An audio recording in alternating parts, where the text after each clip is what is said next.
It's Sunday morning, and you have a frittata in the oven. It is looking glorious. Your family's gonna love it. Your timer goes off, so you open the oven door, reach your hand in, grab the pan, and oh no, it's so hot! Your hand jerks away from the pan due to a reflex reaction, but then moments later, you feel it. And that is because that too hot signal has moved from your hand to your brain, and your brain is telling you that it hurts. Now, believe it or not, this is good for you. The pain that you feel will help you to protect your hand until it fully heals, and it will also promote learning so that the next time you make a frittata, you're not going to forget your oven mitt.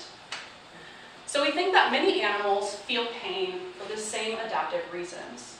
And studying pain in animals is crucial for their welfare because we make regulations to protect those animals that we think are capable of feeling pain.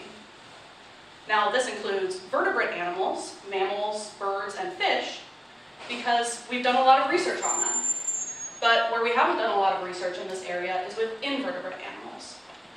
So there are large gaps in knowledge when it comes to many invertebrate species, including shrimp, which are a bunch of species in which we use for research and as commercial resources. So my thesis will be using a behavioral experiment to try to determine whether shrimp are capable of feeling pain.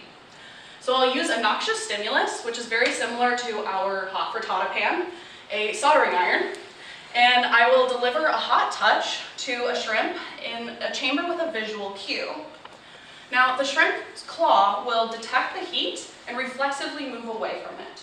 However, if it's also capable of feeling pain, that signal will move from its claw to its brain, where it will be experienced as a negative feeling, and will form a memory of the pain and the context in which it occurred, including that visual cue, so that it can avoid that in the future. So after conditioning, I give my shrimp a choice between two chambers. If the shrimp avoids the chamber in which it was previously hurt, it shows that it's learned from its experience.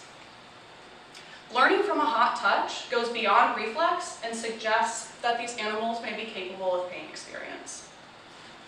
Now, I think we would all agree that as humans, we have an ethical obligation to those animals that we use as resources to prevent pain and suffering. If we find evidence for pain in shrimp, we should extend welfare considerations to them as well.